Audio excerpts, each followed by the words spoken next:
Good evening everyone. आज भी मैं आपको प्रोजेक्टाइल मोशन पढ़ाने जा रहा हूँ। प्रोजेक्टाइल मोशन में आपको न्यूमेरिकल करा रहा था और न्यूमेरिकल्स में अभी काफ़ी कुछ बताना है। आज जो क्वेश्चन मैं कराने जा रहा हूँ उसका टफनेस लेवल 3 होगा। आई मीन मैथमेटिकल ज़्यादा होगा और अप्रोच उसका जेई एडवांस होगा। आपको अच्छा लगेगा, आप देखिए।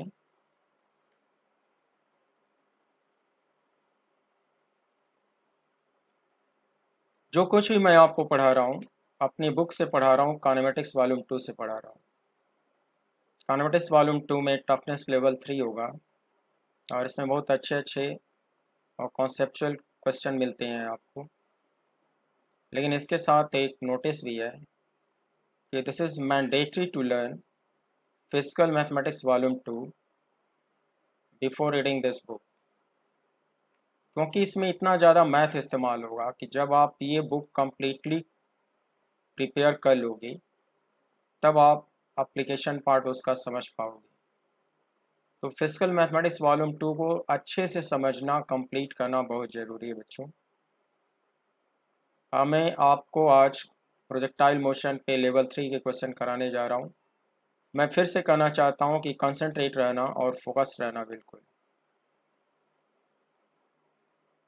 एक क्वेश्चन होता है कि deduce an expression for the length of the curve. इसकी आपको ज़रूरत पड़ेगी जब आप बिग डिस्टेंस कवर्ड या ट्रावर्स निकालोगे, तो कर्व का लेंथ निकालने की ज़रूरत पड़ेगी। तो ये भी मैं सिखा देना चाहता हूँ।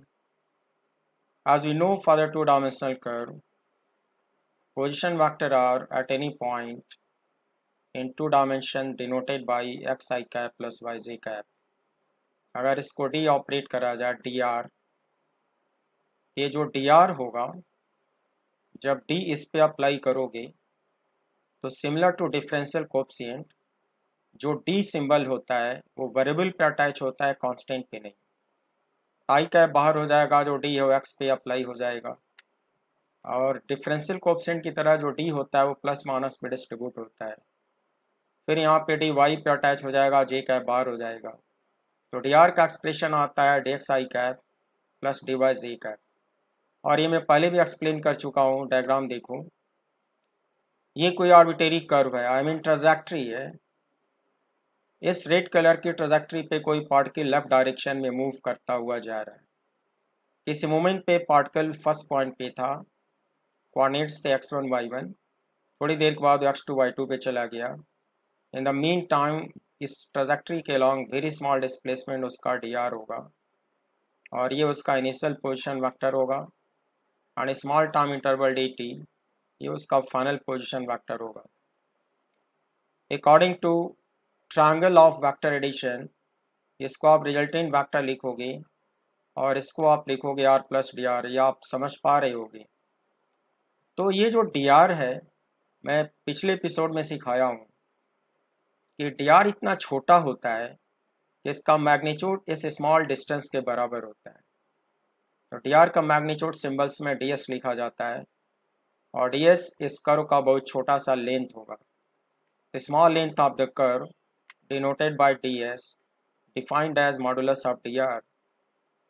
किसी वेक्टर का मॉड लेना आप पहले से सीखे हो, that should be under root D X square plus D Y square.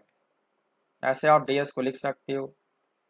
अब क्या करो, डी एक्स स्क्वायर को यहाँ से कॉमन ले लो। कॉमन लोगे तो रूट के बाहर आके डी एक्स हो जाएगा, यहाँ पे 1 बचेगा और ये डी एक्स स्क्वायर यहाँ डिवाइड हो जाएगा, ब्रैकेट में आएगा डिवाइड बाई डी एक्स का होल स्क्वायर। तो ये डी एस का एक्सप्रेशन बन गया। और जब आप डिफरेंशियल कैलकुलस पढ़ते हो तो आपको सिखाया गया है कि अगर वाई एक्स का फंक्शन है तो D Y by D X भी एक्स का ही फंक्शन होगा। और जब ये एक्स का फंक्शन होगा तो एक्स के रिस्पेक्ट में इंटीग्रेट हो सकता है। अब बोथ साइड को इंटीग्रेट कर दो। Now integral D S equals integral of this total. यहाँ पे वेरिएबल एक्स माना जाएगा, तो एक्स की लोअर लिमिट x1 और एस का लोअर लिमिट s1। मैं आपको पिछले एपिसोड्स में सिखाया था कि जो एस सिंबल होता है ये ओडोमीटर का रीडिंग होता है। तो फर्स्ट पॉइंट पे जब एक्स की वैल्यू x1 हो रही थी, आप मान लो किसी गाड़ी से चल रहे हो, आपकी गाड़ी में ओडोमीटर का रीडिंग s1 हो रहा था। जब आपकी गाड़ी ट्रेजेक्टरी पे चलते चलते सेकेंड पॉइंट पे पहुंच जाती है, एक्स की अपर लिमिट x2 हो जाती है और आपकी गाड़ी में ओडोमीटर का रीडिंग s2 हो जाता है। फिर ds का इंटीग्रल s होएगा, और ये तो जब फंक्शन देगा तभी पता चलेगा इसका इंटीग्रल क्या होगा। अभी तो हम लोग फार्मूला ही बना पाएंगे। इस फार्मूले को डेवलप कर लिया, लिमिट लगा दिया, यहाँ पे upper limit minus lower limit लगा दिया, that is s2 minus s1, that is called delta s। और ये पूरा का पूरा एक्सप्रेशन यहाँ पे क्रिएट कर लो। डेल्टा s को हम लोग पढ़े हैं big length of the curve between the points x1 y1 to x2 y2। तो जब भी दो पॉइंट के बीच में कर्व का बिग लेंथ या बिग डिस्टेंस निकालने की नीड होगी, आप इस फार्मूले को इस्तेमाल करके लेंथ ऑफ कर्व या बिग डिस्टेंस फाइंड कर सकते हो। जिसकी न्यूमेरिकल्स में ज़रूरत होगी सो मैंने आपको सिखा दिया। तो हम लोग अभी कुछ और भी क्वेश्चन आज करने जा रहे हैं प्रोजेक्टाइल मोशन पे। नेक्स्ट क्वेश्चन बच्चों, particle projectile is projected from the origin at t equals 0 under the uniform gravitational field. In the absence of friction, the equation to the trajectory of the particle projectile is given as y equals x minus bx square. इसका derivation में पढ़ा चुका हूँ आपको। Variant b are positive constants, then the correct representation of its angular momentum about the origin is are given by। बच्चों angular momentum का 4 graph दिया हुआ है। ई जार का मतलब मोर देन वन ऑप्शन भी सही हो सकता है, वो आपको बताना है। Angular momentum about origin symbol L not, ये मैग्नीट्यूड है और ये प्रोजेक्टाइल का एक्स कोऑर्डिनेट है। ये L naught versus X square है, ये नॉट वर्सेस टी है, ये नॉट वर्सेस टी स्क्वायर है। 4 में से कौन कौन से सही होंगे ये आपको बताना है। एंगुलर मोमेंटम के मैंने आपको कुछ फार्मूले डिराइव करके पिछले एपिसोड्स में दिखाए थे, वो फार्मूले आज मैं यूज करने जा रहा हूँ सो दैट आपको समझ में आए वो फार्मूले में क्यों डिराइव किया था। ये सब क्वेश्चन ऑलरेडी पूछे जा चुके हैं।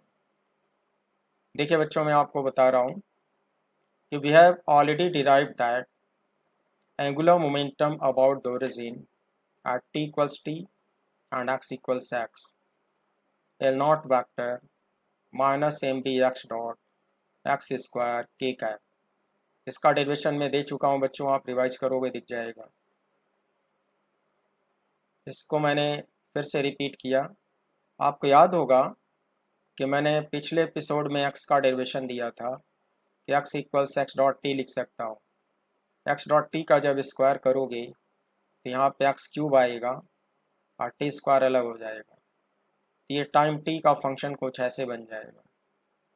अब मैं इस वेक्टर का मैग्नीट्यूड लेना चाहता हूँ, तो वेक्टर का मॉड लिखते वक्त ये जो यूनिट वेक्टर है इसका मॉड 1 हो जाएगा, यहाँ भी इसका मॉड 1 हो जाएगा और ये नेगेटिव पॉजिटिव हो जाएगा, ये भी नेगेटिव पॉजिटिव हो जाएगा। तो इसका मैग्नीट्यूड कुछ ऐसा आएगा और इसका मैग्नीट्यूड कुछ ऐसा आएगा। बच्चों, मैं पिछले एपिसोड में आपको प्रूफ करके दिखाया था कि during the projectile motion x dot means x component of projectile velocity always remains constant.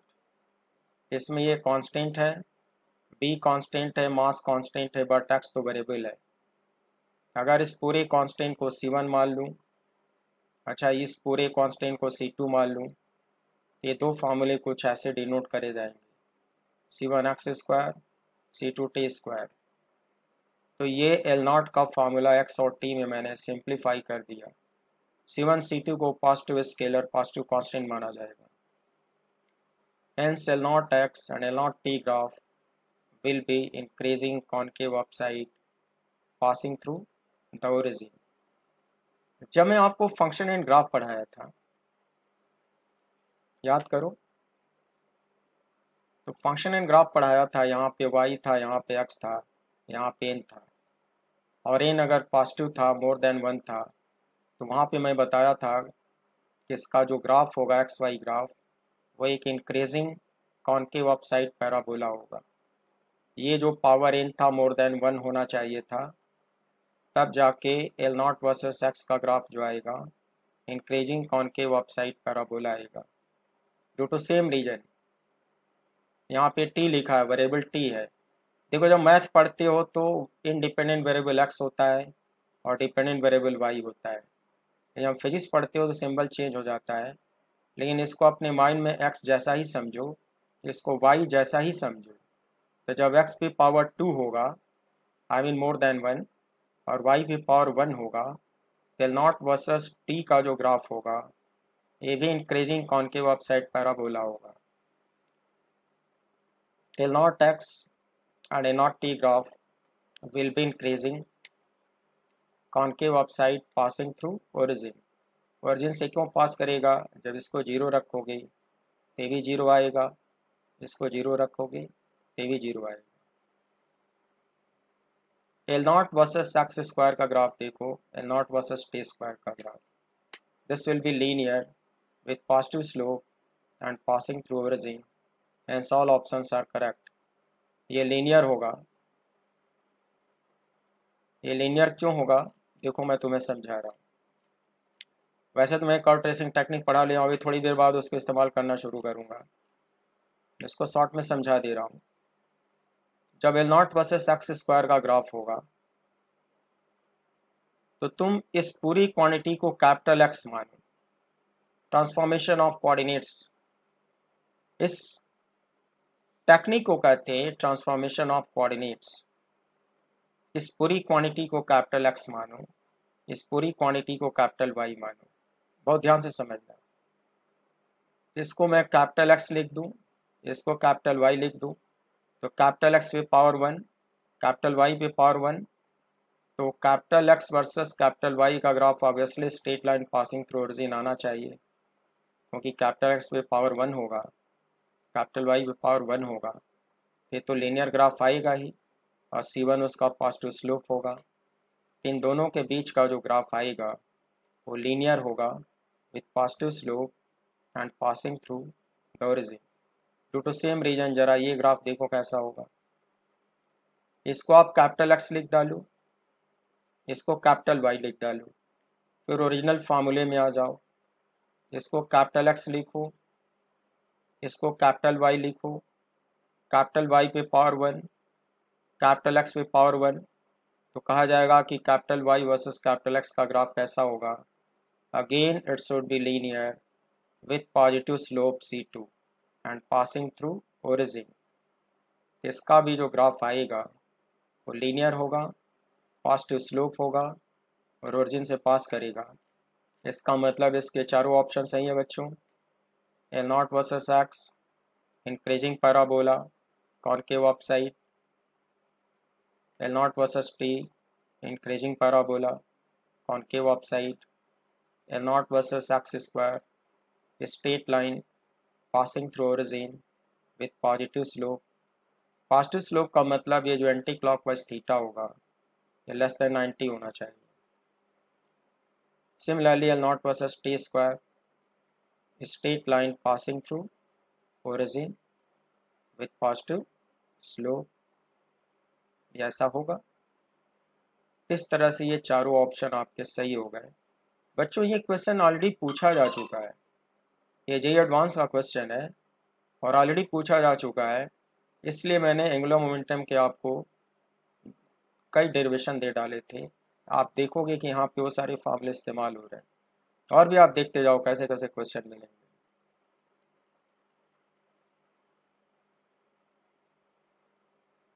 Particle projectile is projected from the origin at t equals 0 under the uniform gravitational field. In the absence of friction, the equation to the trajectory of the particle projectile is given as y equals x minus bx square, where a and b are positive constants. Then the correct representation of its angular momentum or the origin is are given by। फिर से angular momentum के ही graph, और ये तो trajectory हम लोग को रट ही गई है कि जनरल ट्रजेक्ट्री ऐसी होती है प्रोजेक्टाइल मोशन में। t इक्वल 0 पे उसको ओरिजिन से प्रोजेक्ट करा गया है। तो फिर से हम लोग देख सकते हैं कि हमारे सामने 4 ऑप्शन दिया है। करेक्ट ऑप्शन मुझे बताना है। इस बार L naught versus X cube है, एल नॉट वर्सेस 1/x है, L naught versus T cube है, एल नॉट वर्सेस 1/t²। बच्चों ये क्वेश्चन एंटायरली डिफरेंट है।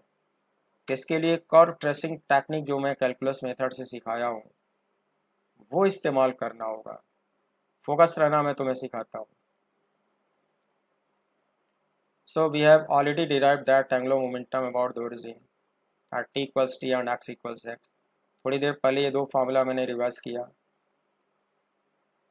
इसका मैग्नीट्यूड कुछ ऐसा होगा और इसका मैग्नीट्यूड कुछ ऐसा होगा। ये काम अभी अभी हम लोग करे हुए हैं। अब बच्चों करना क्या होगा, हम लोग को पता है कि x डॉट कांस्टेंट होता है प्रोजेक्टाइल मोशन में। टेल नॉट के दो फार्मूले इस तरह से पहले भी क्रिएट किया हूँ थोड़ी देर पहले, आज फिर से कर रहा हूँ। C1 C2 को क्या माने हो, पॉजिटिव कांस्टेंट। अब मैं तुमको बताने जा रहा हूँ कि पहला जो ग्राफ है L naught versus X cube है। बच्चों ये ग्राफ कैसे डिसाइड होगा, कोई डरने की जरूरत नहीं। ट्रांसफॉर्मेशन ऑफ एक्सेस जो आप पढ़ते हो कोऑर्डिनेट ज्योमेट्री में, वही मेथड में इस्तेमाल करूँगा। मैं क्या करने जा रहा हूँ कि जो क्वांटिटी एक्स एक्सिस पे दिखाई गई है उसको मैं कैपिटल एक्स डिफाइन कर दूंगा।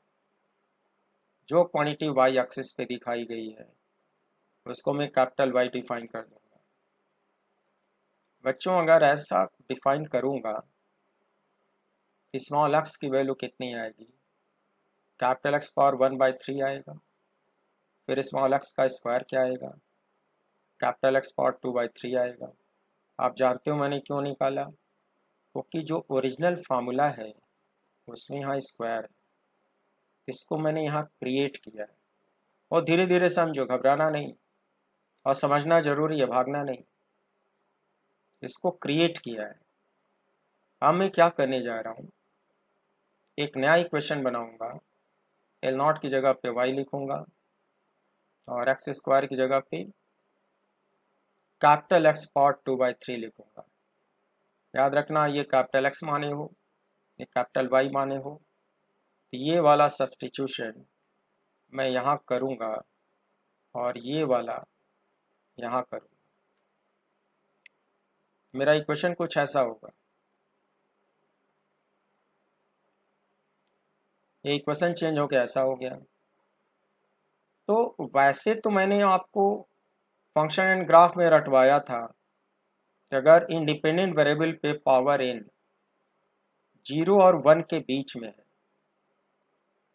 तो ये भी पैराबोला ही होता है, ये भी पासिंग थ्रू ओरिजिन ही होता है। लेकिन अगर ये 0 और 1 के बीच में होता है तो इंक्रीजिंग कॉन्वेक्स अपसाइड दिखता है। उस नॉलेज को इस्तेमाल करके ये ग्राफ आएगा इन दोनों के बीच में, increasing convex upside passing through origin. लेकिन फिर मैं बोला कि वो तो रटने जैसा हो गया, तो मैंने आपको एक दिन curve tracing technique calculus method से पढ़ाया, उसमें रटना नहीं पड़ता, वही टेक्निक यूज करने जा रहा हूँ। डेरिवेटिव टेस्ट करने जा रहा हूँ। वाई का फर्स्ट डेरिवेटिव निकाला, C1 बाहर निकाला, यहाँ फार्मूला लगा दिया 2/3 x power 2/3 minus 1 that is 2/3 x power minus 1/3। प्यारे बच्चों आप जानते हो कि आपने इसको एक्स स्क्वायर को आपने ऐसा लिखा हुआ है, यानी कि जो आपने सब्स्टिट्यूशन किया जा रहा वहां पे आइए, आपने एक्स क्यूब को कैपिटल एक्स माना है। जो ग्राफ आपसे पूछे गए हैं वो पॉजिटिव एक्स के लिए पूछे गए हैं। पूरी बात समझो।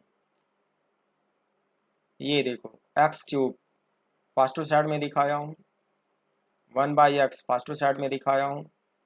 इसका मतलब क्या हुआ कि स्मॉल एक्स एक पॉजिटिव क्वांटिटी है और उस पॉजिटिव स्मॉल एक्स के लिए मुझको ये ग्राफ बनाना है। तो मेरे क्वेश्चन में स्मॉल एक्स पॉजिटिव क्वांटिटी है। अच्छा टाइम टी पॉजिटिव होता ही है तो टी क्यूब भी पॉजिटिव होगा, 1/t² भी पॉजिटिव होगा, 1/x भी पॉजिटिव होगा। तो स्मॉल एक्स पॉजिटिव क्वांटिटी है, याद रखो। जब स्मॉल एक्स पॉजिटिव होगा तो उसका स्क्वायर भी पॉजिटिव होगा, और इसी की जगह पे इसको ला के पुट किया हूँ तो ये एक पॉजिटिव क्वांटिटी है। इसका मतलब ये हुआ कि ये जो तुमने फर्स्ट डेरिवेटिव निकाला, इसमें कैपिटल एक्स पॉजिटिव है, और कैपिटल एक्स पॉजिटिव है तो उस पर पावर -1/3 ये भी एक पॉजिटिव क्वांटिटी होगा। C12/3 पॉजिटिव क्वांटिटी होगा। ये जो फर्स्ट डेरिवेटिव बच्चों निकाले हो, मैंने सिखाया कि तुम्हारे क्वेश्चन में कैपिटल एक्स भी एक पॉजिटिव क्वांटिटी होगा और ये पूरा का पूरा पॉजिटिव होगा। तो फर्स्ट डेरिवेटिव का साइन क्या मिला? पॉजिटिव मिला। तो आपको कर्व ट्रेसिंग टेक्निक में ये पढ़ाया हूँ कि जब फर्स्ट डेरिवेटिव पॉजिटिव होता है तो फंक्शन कैसा दिखता है? इंक्रीजिंग दिखता है। तो ग्राफ तो इंक्रीजिंग होगा, कर्वेचर कैसा दिखेगा उसके लिए सेकेंड डेरिवेटिव निकालो, d2y/dx2। आई मीन इस पूरे को कैपिटल एक्स के रिस्पेक्ट में एक बार और डिफ्रेंशिएट करो। इस कांस्टेंट को बाहर निकाल लो, निकाल लिया। इसमें फार्मूला लगा दो, -1/3 x पावर -1/3 -1, और इट शुड बी -4/3, और ये हो जाएगा -2/9, कुछ ऐसा होगा। तो आप ये समझ चुके हो कि तुम्हारी क्वेश्चन में कैपिटल एक्स पॉजिटिव क्वांटिटी है। जब ये पॉजिटिव है ये पूरा पॉजिटिव होगा, ये भी पूरा पॉजिटिव होगा, मगर ये नेगेटिव इस पूरे को नेगेटिव बनाएगा। इट मीन्स सेकेंड डेरिवेटिव का साइन <0 नेगेटिव होगा। तो कर्व ट्रेसिंग टेक्निक में आपने ये पढ़ा था कि जब सेकेंड डेरिवेटिव नेगेटिव होता है तो ग्राफ कैसा दिखता है? Convex upside. और कैसा फंक्शन होगा? Increasing convex upside. इसका मतलब ये हुआ कि y वर्सेस कैपिटल एक्स का ग्राफ, दरअसल ये दोनों आपने ट्रांसफॉर्म किया है। ओरिजिनली फिजिक्स में ये ऐसे नहीं था। फिजिक्स में ओरिजिनली ये L0 था और ये वाला x³ था। तो ये जो ग्राफ आपको फाइंड करना है फिजिक्स में, उसको अपने मन में yx ग्राफ समझ के रखो। तो y वर्सेस x का ग्राफ या L0 वर्सेस x³ का ग्राफ कैसा होगा? कॉन्वेक्स अपसाइड होगा। और कैसा होगा? इंक्रीजिंग होगा। Hence the option A is wrong. Option A wrong क्यों हुआ? इसको y लिखो, इसको कैपिटल एक्स लिखो, और ये जो डिसाइड करे हो देखो ऐसा है कि नहीं ऑप्शन है।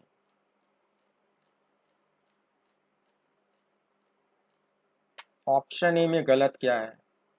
इंक्रीजिंग तो है बच्चों, बट इसको कॉन्वेक्स अपसाइड ऐसे होना चाहिए था, और ये कॉन्वेक्स ना होकर कॉनकेव है, इसलिए ये गलत है।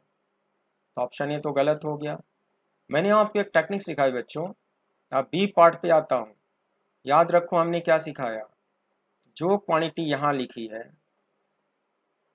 इसको हमेशा कैपिटल एक्स माना करो, और जो यहाँ लिखा है इसको कैपिटल वाई माना करो। ओरिजिनल फार्मूले को कैपिटल एक्स कैपिटल वाई में ट्रांसफॉर्म कर दो। याद रखो यहाँ कैपिटल एक्स लिख चुके हो, यहाँ कैपिटल वाई लिख चुके हो। अब कैपिटल एक्स कैपिटल वाई में इक्वेशन को ट्रांसफॉर्म करो, फिर डेरिवेटिव टेस्ट करके डिसाइड करो कि ग्राफ ऐसा दिखेगा कि नहीं। चलो वही काम मैं फिर से करने वाला हूँ।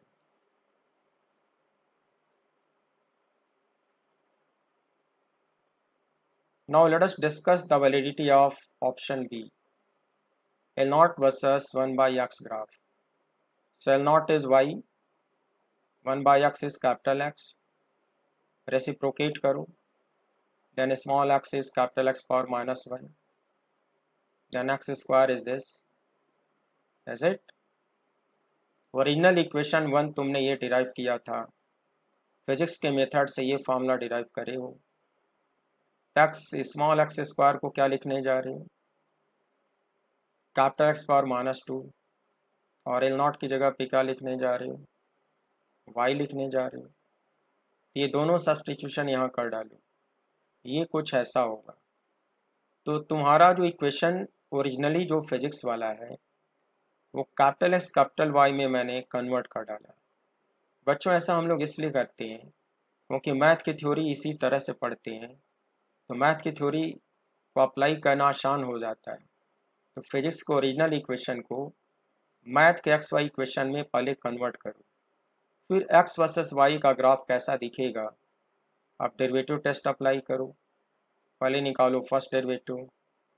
तो मुझे लगता है कि डिफरेंशियल पे कमांड हो गया होगा, नहीं हुआ है तो करो, ये ऐसा होगा, सिंप्लीफाई करो ऐसा होगा, और तुम्हारे क्वेश्चन में ये तो पॉजिटिव है, ये पूरा पॉजिटिव होगा, ये भी पॉजिटिव है, तो इसके साथ मिलके ये पूरा नेगेटिव होगा। बच्चों फॉर पॉजिटिव एक्स आपने फर्स्ट डेरिवेटिव का साइन क्या निकाला, नेगेटिव निकाला। तो इसकी थ्योरी क्या पढ़ाई गई है, डिक्रीजिंग फंक्शन, ग्राफ कैसा दिखेगा, डिक्रीजिंग दिखेगा। कर्वेचर कैसा दिखेगा, इसको एक बार और डिफ्रेंशिएट करो।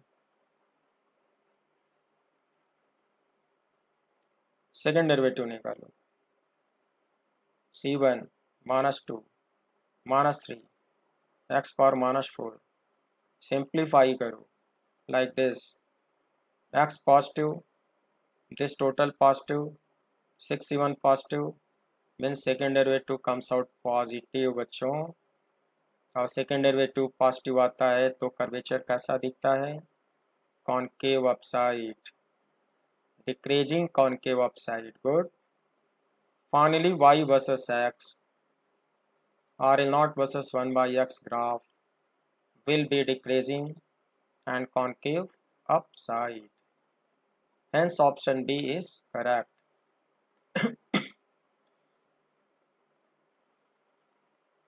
ऑप्शन बी करेक्ट होगा, एक बार देख लो डिक्रीजिंग कॉन्केव है कि नहीं चेक करो।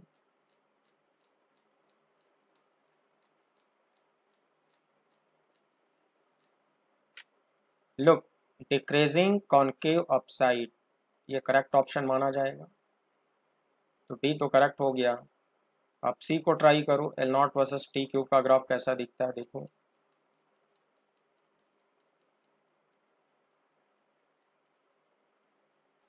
इसीलिए मैंने आपको ये ओरिजिनल कर्व ट्रेसिंग टेक्निक पढ़ाई है, सो दैट ऐसे क्वेश्चन आप आसानी से लगा लेंगे। Finally let us discuss the validity of option C, that is L0 versus T cube graph. So like previous question, L0 is substituted by capital Y, T cube substituted by capital X, then small t is x power 1/3। बच्चों आपको पता है कि time एक positive scalar है, stop watch का reading है, तो टी क्यूब भी पॉजिटिव होगा, तो डेफिनेटली कैपिटल एक्स भी पॉजिटिव होगा। अपने दिमाग में रखो कि कैपिटल एक्स एक पॉजिटिव क्वांटिटी है। एंगुलर मोमेंटम का मैग्नीट्यूड पॉजिटिव होता है और उसको तुमने y माना है, तो ग्राफ में y भी पॉजिटिव होगा और ग्राफ में x भी पॉजिटिव होगा।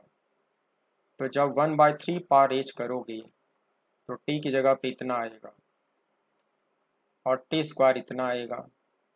ओरिजिनल जो इक्वेशन फिजिक्स में डिराइव हुआ है कुछ ऐसा था, इसको लिख डालो y और t स्क्वायर की जगह पे लिख डालो कैपिटल X पावर 2/3। तो आपने फिजिक्स के इस इक्वेशन को मैथमेटिकल कन्वेंशन में कन्वर्ट कर डाला। अब मैथ की थ्योरी लगाना आपके लिए आसान हो जाएगा। आपको एक्स वाई ग्राफ का नेचर डिसाइड करना है, तो फर्स्ट डेरिवेटिव डिफरेंशियल आपको आता है, करते जाओ करते जाओ, तुम्हें पता है ये पॉजिटिव है, ये भी पॉजिटिव है, पूरा पॉजिटिव है, तो फर्स्ट डेरिवेटिव का साइन बच्चों क्या होगा, पॉजिटिव होगा। फंक्शन का ग्राफ कैसा दिखेगा, इंक्रीजिंग। अब कर्वेचर डिसाइड करो, सेकेंड डेरिवेटिव निकालो। फर्स्ट डेरिवेटिव के फंक्शन को एक बार देखो, ये है तुम्हारा डिवाई बाई डी एक्स, ये कांस्टेंट बाहर निकाल लो। अब इसका डेरिवेटिव आप करना जानते हो, जरूर समझते होगे, इसको मल्टीप्लाई कर लो, एक्स पॉजिटिव स्केलर है ये पूरा पॉजिटिव होगा, ये पूरा पॉजिटिव होगा, और ये माइनस है, तो सेकेंड डेरिवेटिव का साइन क्या आएगा? नेगेटिव आएगा। सेकेंड डेरिवेटिव नेगेटिव हो गया और x की वैल्यू पॉजिटिव हो गई। तो जब सेकेंड डेरिवेटिव नेगेटिव होता है तो आपकी ग्राफ का कर्वेचर कैसा दिखता है बच्चों? Convex upside. और देखने में कैसा फंक्शन होगा? Increasing, convex upside.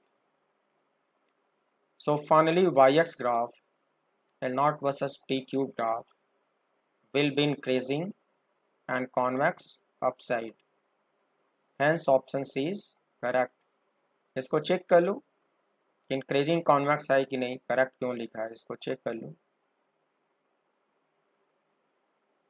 देखो ये सी ऑप्शन, सॉरी ये नहीं, इसके बाद वाला सी ऑप्शन देखो, increasing convex upside and passing through origin. Passing through origin क्योंकि फॉर्मूले में जब इसको जीरो रखोगे तो भी जीरो आता है, इसलिए ओरिजिन से पास करेंगे। तो सी करेक्ट ऑप्शन हुआ। अब ऑप्शन डी पे आ जाओ। एल नॉट वर्सेस 1/t² का ग्राफ देखो कैसा बनेगा, ये सही है कि गलत है, इसको जस्टिफाई करो।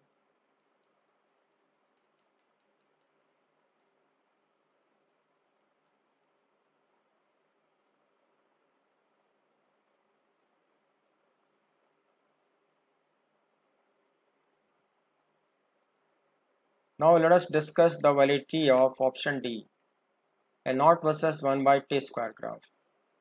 L naught को फिर से y लिख डालो और इस पूरे को कैपिटल X लिख डालो, यही सिखाते आया हूँ। रेसिप्रोकेट करो, कुछ ऐसा आएगा। फिर जो ओरिजिनल फार्मूला था फिजिक्स का ये वाला था, तो t² की जगह पे x⁻−1 लिख दो, L naught की जगह पे y लिख दो, कुछ ऐसा होगा। मैथमेटिकल फॉर्म में कन्वर्ट करने के बाद डेरिवेटिव टेस्ट करना शुरू करो। फर्स्ट डेरिवेटिव टेकन आउटसाइड और इसका डिफरेंशियल कुछ ऐसा आएगा, कुछ ऐसा होगा। ये पॉजिटिव क्वांटिटी है, ये नेगेटिव है, तो फॉर पॉजिटिव एक्सिस का साइन क्या हुआ? नेगेटिव हुआ। ग्राफ कैसा दिखेगा? डिक्रीजिंग। अब इसको एक बार और डिफ्रेंशिएट करो, सेकेंड डेरिवेटिव निकालो, कांस्टेंट को बाहर रखो, इसको डिफ्रेंशिएट करो, कुछ ऐसा आएगा। मल्टीप्लाई करो, कुछ ऐसा होगा। ये पॉजिटिव है, ये पॉजिटिव है, सो फॉर पॉजिटिव एक्सिस का साइन क्या आएगा? पॉजिटिव आएगा। जब सेकेंड डेरिवेटिव पॉजिटिव होता है तो ग्राफ कैसा दिखता है? Concave upside. फाइनली आपका फंक्शन होगा decreasing and concave upside. Hence yx graph और this much will be decreasing concave upside. और ऑप्शन डी ऐसा ही दिखा हुआ, इसलिए ऑप्शन डी करेक्ट ऑप्शन हुआ। आपका ग्राफ डिक्रीजिंग था और कॉनकेव अपसाइड था, तो ऑप्शन डी सही हो गया। इस तरह से बच्चों क्वेश्चन पूछे गए हैं, ये कोई नई चीज़ नहीं है, ये सब ऑलरेडी पूछे हुए क्वेश्चन है। इसको आपको करने की टेक्निक सीखनी पड़ेगी, पीछा नहीं छुड़ाना होगा। कैसे किया जा रहा है थोड़ा स्ट्रेस लोगे तो आप सीख जाओगे और आप दूसरों को सिखाने लगोगे। मैं तो अपना काम कर ही रहा हूँ। ये अर्ली 80s में जे एडवांस में क्वेश्चन पूछा हुआ था, थ्योरेटिकल बना के पूछा था, बच्चे लोग बड़े खुश हो जाते हैं। जब थ्योरेटिकल दिखता है तो बच्चों को लगता है तो बड़ा इजी होगा, लेकिन इसका जो आंसर होता है वो किसी डेरिवेशन में छिपा होता है। जब आप पूरे फार्मूले का डेरिवेशन जानोगे तब इस थ्योरेटिकल क्वेश्चन को आंसर कर पाओगे। इसीलिए कहते हैं कि जो जे एडवांस के क्वेश्चन होते हैं वो एनालिटिकल होते हैं, भले से ऑब्जेक्टिव है तो क्या हुआ, लेकिन जब तक आपको डिटेल एनालिसिस पे कमांड नहीं होगा आप इसको रिप्लाई नहीं कर पाओगे। तो पूरी एनालिसिस पे पकड़ बनाने के लिए डेरिवेशन सीखना पड़ता है। इसको पढ़ो। Particle projectile is projected from the origin at t equals 0 under the uniform gravitational field in the absence of friction. The equation to the trajectory of the particle projectile is given as this. They are positive. Angular momentum of the particle projectile about the origin, फिर से वही पूछा है। देखा angular momentum कितने question पूछे गए। Option A remains constant, continuously increases, continuously decreases, first increases then decreases. चार ऑप्शन है। अब देखो इसका आंसर कैसे करूँगा। ये वही स्टैंडर्ड पैराबोलिक ट्रेजेक्ट्री है, जाना पहचाना। तो हम लोग सारा डेरिवेशन तो इसी के लिए करे थे। तो दो में से एक फार्मूला ये था, इसको आज ही मैं 2 बार डिस्कस कर चुका हूँ। Magnitude of angular momentum about origin c2 into time T square. c2 एक पॉजिटिव स्केलर है, तो तुम कह सकते हो कि L0 is directly proportional to T square. Is it? आपको कई बार बताया गया है कि जो टी होता है इसको इंस्टेंटेनियस टाइम कहते हैं, और ये दरअसल रीडिंग ऑफ स्टॉप वॉच होता है। जब लैब में स्टॉप वॉच स्विच ऑन करते हो तो उसका रीडिंग लगातार इंक्रीज होता है, तो टी तो लगातार इंक्रीज होगा, तो टी स्क्वायर लगातार इंक्रीज होगा, तो एंगुलर मोमेंटम भी लगातार इंक्रीज होगा। इसलिए आपका करेक्ट ऑप्शन क्या होगा? ऑप्शन बी करेक्ट होगा। It will continuously increase, continuously increases. Is it? तो आपने क्या देखा, क्वेश्चन तो ये थ्योरेटिकल है, मगर इसको आंसर करने के लिए बच्चों इस फार्मूले का नॉलेज होना चाहिए, और ये फार्मूला मैंने डिराइव करके आपको दिया है, तो इसीलिए डेरिवेशन समझना ज़रूरी होता है। बिना समझे रट्टा मारोगे इतने सारे फार्मूले हो जाएंगे, रटोगे भूल जाओगे, रटोगे भूल जाओगे। लेकिन अगर डेरिवेशन पे पकड़ होगी तो भूलते रहोगे तो भी 2-3 लाइन में डिराइव कर ले जाओगे, और डिराइव कर ले जाओगे तो कुछ तो क्वेश्चन करके आओगे।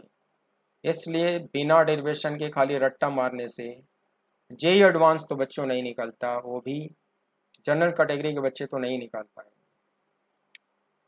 तो डेरिवेशन पे पकड़ बनाओ, डरो मत, खतरों से खेलो, और मैं तुम्हें ये सारा गेम सिखा रहा हूँ कि कैसे खतरों से खेलते हैं।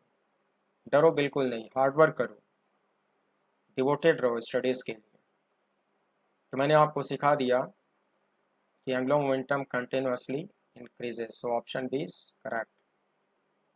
और देखो कुछ question. For the projectile motion under the uniform gravitational field in the absence of friction, the ratio of angular momentum of a given projectile about the origin at the point 1 and 2 will be। 4 option दिया हुआ है बच्चों। ये standard projectile motion है, वही जो हम लोग पढ़ते आ रहे हैं। इसमें 2 पॉइंट शो किया हुआ है। पॉइंट 1 का एक्स कोऑर्डिनेट इतना है, पॉइंट 2 का एक्स कोऑर्डिनेट इतना है। पॉइंट 1 पे angular momentum about origin L0 1 मान लो, पॉइंट 2 पे एंगुलर मोमेंटम L0 2 मान लो। उन दोनों का रेशियो पूछा है। प्यारे बच्चों, हम लोग इस फार्मूले को आज कई बार पढ़े। ये फार्मूला मैं क्यों यूज कर रहा हूँ? क्योंकि मुझको एक्स कोऑर्डिनेट गिवन है। अब क्या करो, L0 1 बाई L0 2 का रेशियो निकालो। C1 C1 कट जाएगा, यहाँ पे x1 आएगा, बोलो, नीचे x2 आएगा, इसका करस्पॉन्डिंग L0 1 होगा, इसका करस्पॉन्डिंग L0 2 होगा, और ये स्क्वायर है तो स्क्वायर कॉमन आएगा। अब x1 की जगह पे ये वाली वैल्यू रखो, और x2 की जगह पे ये वाली वैल्यू रखो, और इसमें इसको डिवाइड करो। डिवाइड करोगे तो कितना आएगा 1/2, स्क्वायर करोगे आएगा 1/4, इन दोनों का रेशियो आएगा 1:4। आपने देखा ये क्वेश्चन बिल्कुल डिफरेंट टेक्निक से सॉल्व होते हैं। ये सारे क्वेश्चन आप गैलीलियो इक्वेशन के लिए बनाए ही नहीं गए हैं। ये जो मैं टेक्निक आपको सिखाया हूँ, इतने सारे फॉर्मूले डिराइव करके, वो सब इस्तेमाल करके सॉल्व होंगे। Option is correct. तो ऑप्शन ई का आंसर मिला 1:4, देखो करेक्ट ऑप्शन हुआ। One more question. At the moment when a small projectile passes through the maximum height position, its angular momentum about the origin will be, see the figure given below. 4 option दिया हुआ है बच्चों। इस question में ये एक general projectile trajectory है, ये है वेलोसिटी ऑफ प्रोजेक्शन, ये ओरिजिन पे टेंजेंशियल होता ही है, ये angle of projection, maximum height given as h, जिस वक्त मैक्सिमम हाइट से पास हो रहा है उसकी वेलोसिटी का डायरेक्शन हॉरिजॉन्टल होगा, तो लीनियर मोमेंटम भी हॉरिजॉन्टल होगा। इसका फॉर्मूला होता है m इंटू वी। सिखा चुका हूँ कि मैक्सिमम हाइट पे वेलोसिटी का y कंपोनेंट 0 होता है और वेलोसिटी सिर्फ x कंपोनेंट के बराबर होती है, और x कंपोनेंट शुरू से लास्ट तक कांस्टेंट होता है, that is u cos theta. तो वेलोसिटी की जगह पे लिख डालो u cos theta into mass, जैसे लीनियर मोमेंटम मैग्नीट्यूड। क्वेश्चन में पूछा है कि जिस मोमेंट पर वो इस पॉइंट से गुजर रहा है उसी मोमेंट पर ओरिजिन के अबाउट उसका एंगुलर मोमेंटम बताओ। अब बच्चों ये थोड़ा ज़्यादा इजी क्वेश्चन है, इसकी टेक्निक चेंज हो जाएगी। एंगुलर मोमेंटम अबाउट ओरिजिन का वेक्टर फार्मूला ये सिखाया, आर क्रॉस पी। ओरिजिन को इस पॉइंट से मिला दिया जाए, यहाँ पैरो बना दिया जाए, तो ये वेक्टर आर होगा और ये वेक्टर पी होगा। इन दोनों का वेक्टर में क्रॉस लिया जाए तो एंगुलर मोमेंटम ऐसे मिलेगा। जब इसका मॉड लेते हैं तो आर क्रॉस पी का मॉड आता है पी इंटू डी। बच्चों ये कॉन्सेप्ट वेक्टर में सिखाया जाता है। जब मैं वेक्टर एप्लीकेशन पढ़ाऊँगा, अभी मैं नहीं पढ़ाया हूँ, हो सकता आपने पढ़ा हो, तो ये सब मैं आपको वेक्टर में दोबारा सिखा दूंगा। जो बच्चे पढ़ चुके हैं उनको ये आइडिया होगा कि आर क्रॉस पी का मैग्नीट्यूड पी इंटू डी होता है। पी तो इसी मोमेंटम का मैग्नीट्यूड हो गया, मगर जो डी होता है, D is perpendicular distance of the line of action of the linear momentum vector P from the origin. समझो इसको, लीनियर मोमेंटम वेक्टर उसका ये जो लाइन ऑफ एक्शन है उसको बैकवर्ड प्रोड्यूस करो, इस पे ओरिजिन से परपेंडिकुलर डालो, ओरिजिन से परपेंडिकुलर डालो और इस परपेंडिकुलर का जो लेंथ होता है उसको कहते हैं डी। डायग्राम के मुताबिक इस डी की वैल्यू एच के बराबर होगी, तो मेरे क्वेश्चन में डी की वैल्यू तो एच आ गई और पी का मैग्नीट्यूड मैं समझा चुका हूँ। इस फार्मूले को इस्तेमाल करके ये क्वेश्चन कम से कम आसानी से लग जाए। इसलिए बच्चों बहुत सारी टेक्निक सीखनी पड़ती है और टेक्निक सीखने के लिए वैरायटी ऑफ प्रॉब्लम्स की प्रैक्टिस करनी होती है। जितना ज़्यादा ट्राई करोगे उतनी टेक्निक सीख पाओगे। इसमें पेपर आउट कराना मुश्किल है कि मैं आपको ये बता दूं किस साल कौन सा क्वेश्चन पूछा जाएगा।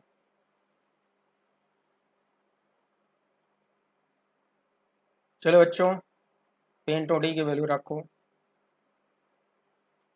पी का मीनिंग हुआ एम बी और डी की वैल्यू हुआ एच।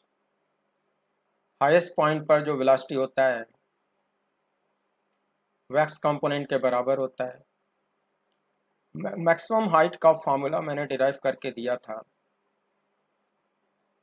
तो ये मैक्सिमम हाइट का रटा हुआ फार्मूला है। तो एल नॉट का मैग्नीट्यूड इतना आएगा, डी की वैल्यू एच के बराबर और एच की वैल्यू ये, मैक्सिमम हाइट पे बी की वैल्यू ये। तो ये आपको कहाँ दिखेगा, ये क्वांटिटी आपको सी ऑप्शन में दिखेगा। तो ऑप्शन सी आपका करेक्ट आंसर हुआ, देख लो, मिला लो, देखो सी करेक्ट ऑप्शन हुआ। तो आपने देखा ये सब पहले से रटा हुआ है, ये क्वेश्चन आसानी से सॉल्व हो गया। इससे आपको लेसन क्या मिला कि आपको लर्न करने की भी कैपेबिलिटी होनी चाहिए, डिराइव करने की कैपेबिलिटी होनी चाहिए। आई मीन आपको सर्वगुण संपन्न होना पड़ेगा। हर तरह की आप में क्वालिटी होगी, हार्ड वर्किंग एबिलिटी होगी, लर्निंग एबिलिटी होगी, अंडरस्टैंडिंग एबिलिटी होगी, कैचिंग पावर होगा, तब ये सब कंपटीशन आप निकाल पाओगे अच्छी रैंक के साथ। इसीलिए मैं बार बार कहता हूँ कि जो ढीले ढाले लोग हैं वो अपने एटीट्यूड को सुधारें, हार्ड वर्किंग बने और फिजिक्स के क्लास को सीरियसली 40-45 मिनट सीरियसली पढ़ा करें, तो ये समझ में आएगा। बीच बीच में फ़न और जोक सुनाने से, डांस वांस करने से माइंड तो आपका फ्रेश हो जाएगा। तो इसके लिए आपके पास बहुत सारे इलेक्ट्रॉनिक गैजेट्स होंगे, टीवी होगा, आईपॉड होगा, म्यूजिक प्लेयर होगा, मोबाइल होगा, इंटरनेट मीडिया होगा। तो वो सब एंटरटेनमेंट आप खुद से कर लो। क्या है, वीडियो को पॉज करो, पॉज करने के बाद इंटरटेन कर लो। टीचर्स उम्मीद ना करो कि आपको डिस्को डांस दिखाए, आपको गाना सुनाए, आपको इंटरटेन करे। भाई ऑनलाइन टीचर ऐसा करेगा, उसका टाइम किल होगा। तो वो सब आप दूसरे मीडिया से एंटरटेनमेंट कर लो और मुझे सिर्फ पढ़ाने दो। कंसंट्रेट होके पढ़ो, कॉन्सेप्ट को सीखो, देखो तुम्हें फिजिक्स से सारा डर निकल जाएगा। ये क्वेश्चन मैंने किया। और देखो, ये भी क्वेश्चन बहुत पहले पूछा गया है। ये थोड़ा इसमें वेक्टर ज़्यादा यूज हुआ है। ये क्वेश्चन इरोडो में भी मिल जाएगा। इरोडो का बहुत बेसिक क्वेश्चन है, बहुत इंपॉर्टेंट है। Traditional projectile is projected with velocity vector you, ये वेक्टर फॉर्म में दिया है। From the origin after time T it's final velocity v becomes perpendicular to you, then the value of time t will be, 4 option दिया हुआ है। इसका meaning समझो। ये बहुत स्मार्ट क्वेश्चन है, देखना 3 लाइन में सॉल्व होगा। ये है वेलोसिटी ऑफ प्रोजेक्शन एरो लगा के, वेक्टर दिया है, मैग्नीट्यूड नहीं। इस कर्व पे चलते चलते चलते किसी मोमेंट पर वो यहाँ से गुजरता है, तो टेंजेंट के डायरेक्शन में उसकी फाइनल वेलोसिटी वेक्टर v हो जाती है। कहा है कि t को 0 पे प्रोजेक्ट करा था, फिर पूछा है कि कितने टाइम के बाद ये वाली वेलोसिटी इनिशियल वेलोसिटी पर परपेंडिकुलर हो जाएगी। मतलब इसके डायरेक्शन को बैकवर्ड प्रोड्यूस करो, इसके डायरेक्शन को फॉरवर्ड प्रोड्यूस करो, ये एंगल 90 दिखा दो। अगर ये 90 हो गया तो t की वैल्यू क्या होगी। बच्चों, आपको सिखाया हूँ कि प्रोजेक्टाइल मोशन में टोटल एक्सेलरेशन g वेक्टर होता है, g वेक्टर को कांस्टेंट माना जाता है। तो यहाँ गैलीलियो इक्वेशन इस्तेमाल करो, कोई कैलकुलस की कोई ज़रूरत नहीं। डायग्राम देखते रहना। At t equals t v vector is perpendicular to U as per the shown figure. Is it?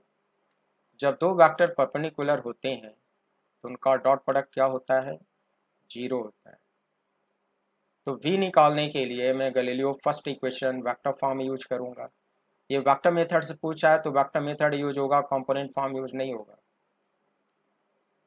So Galileo first equation in vector form v equals U plus A T, A की जगह पे g लिख डालो, arrow लगा के vector में लिखो, v की ये वैल्यू ला के यहाँ पे सब्स्टिट्यूट करो, कर दिया। Dot u equals 0। मैंने बताया कि डॉट और क्रॉस अलजेब्रा की तरह डिस्ट्रीब्यूट होता है, तो अलजेब्रा की तरह डिस्ट्रीब्यूट करो। फर्स्ट टर्म आएगा u डॉट u, देखो। सेकेंड टर्म आएगा gt डॉट u। अब gt डॉट u का रूल होता है कि इसमें से जो स्केलर क्वांटिटी है वो ब्रैकेट के बाहर निकल जाती है। t को बाहर निकालो, g डॉट u को ब्रैकेट में लिख डालो। अब इसको राइट साइड में ट्रांसफ़र कर डालो और g डॉट u से डिवाइड, जब इसको ट्रांसफ़र करोगे इधर तो नेगेटिव आएगा, ऐसे। फिर g डॉट u से डिवाइड कर डालो। तुम सोच रहे हो कि मैंने डिवाइड क्यों किया। बच्चों, आप जानते हो कि डॉट लेने से ये क्वांटिटी स्केलर बन जाती है। तो स्केलर क्वांटिटी से किसी इक्वेशन को डिवाइड किया जा सकता है, लेकिन वेक्टर डिवीज़न डिफाइंड नहीं है। अगर ये वेक्टर प्योर वेक्टर होता तो आप ये काम ऐसे नहीं कर सकते थे, लेकिन जिससे डिवाइड करे वो स्केलर है, डॉट लेने से स्केलर मिलता है। तो किसी इक्वेशन को सेम स्केलर से डिवाइड करने पर इक्वलिटी बनी रहती है। तो जी डॉट यू से मैं डिवाइड कर दिया तो यहाँ तो कट गया और यहाँ इसके नीचे आ गया और राइट साइड में जाकर वो माइनस हो गया, कुछ ऐसा हुआ। देखा 3 लाइन में आसानी से सॉल्व हो गया। तो हर क्वेश्चन को अलग अलग टेक्निक से करोगे तो क्वेश्चन आसानी से सॉल्व होगा, सबको एक ही जैसे नहीं करते। तुम जरा सोचो कि ये गैलीलियो इक्वेशन वेक्टर नोटेशन में यूज कराओ, ये कंपोनेंट फॉर्म में यूज नहीं कराओ, क्योंकि ये क्वेश्चन इसी मेथड के लिए डिज़ाइन किया हुआ है, तो ये आसानी से सॉल्व हो गया। टी की वैल्यू ऑप्शन बी आ गई। और भी देखो question. Traditional projectile is projected with velocity u from the origin at t = 0 since time interval 0 to t average velocity will be. ये वेलोसिटी वर्ड यूज किया बच्चों। वेलोसिटी एक वेक्टर होता है, इनफैक्ट वो आपसे एवरेज वेलोसिटी वेक्टर ही पूछ रहा है इस टाइम इंटरवल। 4 ऑप्शन दिया है, ये भी रोडो का क्वेश्चन है और आरटीजेई में बहुत पहले पूछा जा चुका है। 4 ऑप्शन दिया हुआ देखो, इसीलिए कहता है रोडो भी सॉल्व करना जरूरी है। कुछ बच्चे बुरा मान जाते हैं कि सर तो बहुत हार्डवर्क करवाते हैं। ये सब रोडो के क्वेश्चन डायरेक्टली पूछे जाते हैं, आज भी पूछे जाते हैं। ऐसा नहीं कि हम लोग के ज़माने में पूछे जाते थे अब नहीं। मतलब यूँ समझो कि 20 से 25% क्वेश्चन जेई एडवांस का यूरोडो लेवल का होता ही है और यूरोडो करने वाले बच्चे ही लगा पाते हैं, नहीं तो वो छोड़ ही देते हैं। अब 4 ऑप्शन है, देखो मैं समझाता हूँ कैसे होगा। t = 0 पे आपने प्रोजेक्ट किया, t = t पे यहाँ से जा रहा है, एक्सलेशन g कांस्टेंट होता ही है। 0 से t में आपसे पूछा average velocity vector, g constant है तो गैलीलियो इक्वेशन यहाँ पे इस्तेमाल होगा। जब मैं आपको 3D मोशन पढ़ाया तो वहाँ पे आपको एवरेज क्वांटिटी निकालना सिखाया। In time interval 0 to t the average velocity vector denoted by this is defined as delta R by delta T. ये फॉर्मूला सिखा चुका हूँ। Delta R is big displacement in time interval 0 to t। यहाँ पे जी constant है तो Galileo equation लगा सकते हो और इसको निकालने के लिए वेक्टर फॉर्म में गैलीलियो सेकेंड इक्वेशन लगाओ, यू टी प्लस आप जी टी स्क्वायर वेक्टर पैरो लगा के, ये कंपोनेंट नहीं है बेटा, ये प्योर वेक्टर है और एक ही जगह पे जी, ये हो गया डेल्टा आर। इसका मतलब होता है T2 - T1, T2 is T and T1 is 0, खाली बचेगा टी। टी स्केलर है, इस टी को कट करो, इस टी स्क्वायर को कट करो, कुछ इतना बचेगा। एक लाइन में देखो ये कितना स्मार्ट आंसर आ गया। Average velocity vector is this, option B. देखा, एंजॉय किया। ये तुम्हारे स्कूल लेवल के क्वेश्चन जो बोरिंग बोरिंग टाइप के होते हैं उससे तो अच्छा ही है ना, या टेक्निक सीख जाओगे, बहुत मजा आएगा फिजिक्स में। वन मोर क्वेश्चन, ये भी रोडो में मिलेगा आपको। Two traditional projectiles are projected horizontally in the opposite directions with the initial velocity u1 and u2 at t = 0 as shown below. After the time t, their final velocities v1 v2 become perpendicular to each other. Then the time t will be। 4 option दिया है। ये देखो, ground से certain height पर horizontal direction में opposite direction में एक साथ 2 प्रोजेक्टाइल प्रोजेक्ट करे गए, ये u1 से ये u2 से। ऑब्वियसली ग्रेविटी की वजह से ये डाउनवर्ड आएगा, ग्रेविटी की वजह से भी डाउनवर्ड आएगा, ट्रैजेक्टरी पैराबोलिक होगी, एयर रेजिस्टेंस 0 मान ही लिया जाता है अनलेस स्पेसिफाइड। एक्सलेशन दोनों का बराबर होगा, equal to G vector downward G vector downward. इस पैराबोला पे चलते चलते फर्स्ट प्रोजेक्टाइल यहाँ आ चुका है, टाइम का रीडिंग टी हो चुका है और इसको फॉलो करते करते सेकेंड प्रोजेक्टाइल यहाँ आ चुका है, टाइम का रीडिंग टी हो चुका है। टैंजेंट के डायरेक्शन में इसकी फाइनल वेलोसिटी v2 हो चुकी है, टैंजेंट के डायरेक्शन में इसकी फाइनल वेलोसिटी v1 हो चुकी है। क्वेश्चन में कहा है कि t की वैल्यू निकालो ताकि ये दोनों परपेंडिकुलरली मूव करें। परपेंडिकुलरली मूव करने का मतलब इन दोनों वेलोसिटी के बीच में एंगल 90 डिग्री होना चाहिए। ये परपेंडिकुलर मूव करते हुए मान लिए जाएंगे। तो t equals T, as per given condition v1 vector must be perpendicular to v2। इन दोनों का डॉट प्रोडक्ट कितना होगा बच्चों? 0। ये वेक्टर में पढ़ते हो, अगर दो वेक्टर परपेंडिकुलर हैं तो उनका डॉट क्या होता है? 0। मैं फिर गैलीलियो इक्वेशन यूज करने जा रहा हूँ। First equation substituting in equation 1। बच्चों ये फर्स्ट प्रोजेक्टाइल का फाइनल वेलोसिटी है, तो Galileo first equation u plus A T होता है, ये हो जाएगा u1 प्लस जी टी। और ये सेकेंड प्रोजेक्टाइल का v2 है, ये हो जाएगा u2 प्लस जी टी। भाई सेकेंड की इनिशियल वेलोसिटी तो u2 है, एक्सलेशन उसका भी g है, ये होगा u2 प्लस जी टी। तो अलजेब्रा की तरह ये जो डॉट होगा वो डिस्ट्रीब्यूट होगा। अलजेब्रा की तरह मल्टीप्लाई करो, u1 डॉट u2, फिर हो जाएगा u1 डॉट जी टी। बच्चों आप जानते हो u1 डॉट जी टी 0 हो जाएगा, क्यों होगा अभी मैं बता दूंगा। फिर जी टी डॉट u2, ये भी 0 हो जाएगा। फिर आएगा G T dot G T, ये रिपीट कर डालो। बच्चों ये क्यों 0 हो गया? क्योंकि u1 वेक्टर हॉरिजॉन्टल है, g वेक्टर वर्टिकल है, तो ये परपेंडिकुलर होंगे। परपेंडिकुलर होंगे तो जी वेक्टर वर्टिकल है तो जी टी वेक्टर भी वर्टिकल होगा, क्योंकि टी एक पॉजिटिव स्केलर है, ये भी वर्टिकल होगा, ये हॉरिजॉन्टल होगा, तो दोनों का डॉट क्या होगा? 0 होगा, क्योंकि ये परपेंडिकुलर हुए। ड्यू टू सेम रीजन ये वर्टिकल होगा, ये हॉरिजॉन्टल है, दोनों के बीच थीटा 90 होगा, तो इन दोनों का डॉट भी क्या होगा? 0 होगा, इसलिए ये 0 हो चुके हैं। इसमें टाइम t को बाहर निकाल लो, है ना। तो ये टी स्क्वायर हो गया, ये जी डॉट जी हो गया, और इस क्वांटिटी को इधर ट्रांसफ़र कर डालो। ट्रांसफ़र करोगे तो माइनस हो जाएगा, कुछ ऐसा आएगा। फिर जी डॉट जी से डिवाइड कर डालो,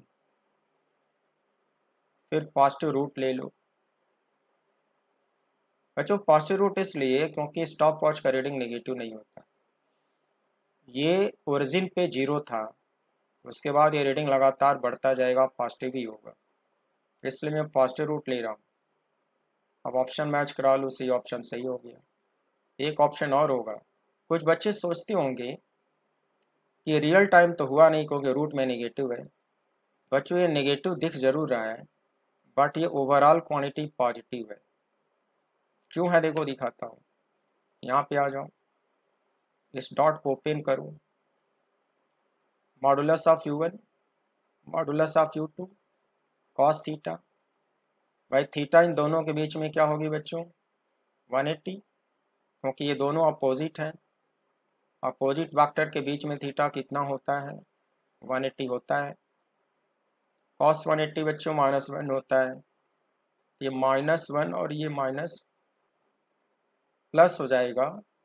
देखो ये प्लस हो गया, नीचे जी स्क्वायर होगा, ये रूट के बाहर आएगा, तो ये देखो तुम्हारा पॉजिटिव आया कि नहीं। ये भले से यहाँ पे वेक्टर में माइनस दिखता है, बट सॉल्व करने पर ये पूरी की पूरी क्वांटिटी इस तरह से पॉजिटिव आती है। तो एक ऑप्शन डी भी सही हुआ, ये ऑप्शन सी सही हुआ। सी और डी तुम्हारे दो ऑप्शन में देख लो, देखो ये दोनों सही हुए। तो प्यारे बच्चों रियलाइज़ करो कि तुम्हें स्कूल लेवल से हट के काफ़ी कुछ करना होगा, ये टेक्निक तुम्हें सीखनी पड़ेगी। तो प्रोजेक्टाइल मोशन में मैंने आपको काफ़ी कुछ पढ़ाया।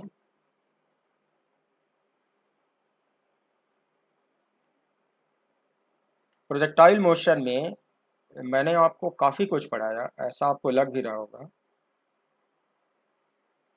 अब ये बुक अगर आप परचेज कर लेते हो तो इसमें क्वेश्चन बैंक मिलेगा, और क्वेश्चन बैंक में जी मेन भी होगा। सेट सब्जेक्ट टेस्ट के क्वेश्चन होंगे, जे एडवांस के क्वेश्चन होंगे, प्लस आपके पास अपनी क्वेश्चन बैंक होंगे, उसको अटेम्प्ट करो। इरडो की बुक ले लो। इरडो की बुक में कुछ सर्टेन क्वेश्चन करने होते हैं, वो मैं किसी दिन शेयर कर दूंगा व्हाट्सएप पे। केवल 40% क्वेश्चन आपको करने होंगे, 60% छोड़ देने होंगे क्योंकि वो बियॉन्ड सिलेबस है। इस तरह से आप सिंसियरली प्रैक्टिस करो। जो डाउट है व्हाट्सएप करो मुझे, जो क्वेश्चन फंसे मुझसे पूछो, मैं तुम्हें गाइड करूँगा। और तुम अच्छी रैंक जरूर लाओगे, तुम्हें कोचिंग से कोचिंग भटकने की कोई ज़रूरत नहीं। लेकिन मेरी बुक तो आपको टेबल पर रखनी होगी, तभी अच्छे से आप उसको रिवाइज कर पाओगे। तो प्यारे बच्चों, मैंने अपनी तरफ से प्रोजेक्टाइल मोशन में बहुत कुछ सिखाने की कोशिश करी। अब नेक्स्ट एपिसोड में मैं आपको पढ़ाने जा रहा हूँ circular motion, I mean kinematics of circular motion. Circular motion cover करने के बाद 2 डायमेंशनल मोशन में एक पार्ट और बचेगा, जनरल कर्विलिनियर मोशन। ये सारे बड़े इंपॉर्टेंट हैं। अब सर्कुलर मोशन में मैं जो डेरिवेशन दूंगा, वो डेरिवेशन आपको स्कूल लेवल की बुक में नहीं मिलेगा। स्कूल लेवल बुक में कुछ गिने चुने 1-2 डेरिवेशन है, वो बहुत सिंपल टेक्निक से हैं, टफ वाली डेरिवेशन तो बिल्कुल नहीं। तो आप सर्कुलर मोशन को भी इंजॉय करोगे। लेकिन ये सब समझने के लिए फिजिकल मैथमेटिक्स वॉल्यूम 2 को कमांड करना होगा, तभी ये सब बातें समझ में आएंगी। तो आई होप आप अपना काम कर रहे होगे और अच्छे से कर रहे होगे, मुझे डिसअपॉइंट नहीं करोगे, अपने फ्रेंड्स को, अपने गार्जियन को, अपने टीचर को हैप्पी रखोगे और लाइफ में कुछ अच्छा करोगे। इसलिए मैं आपको पढ़ा रहा हूँ। सो प्यारे बच्चों, thank you very much and good night.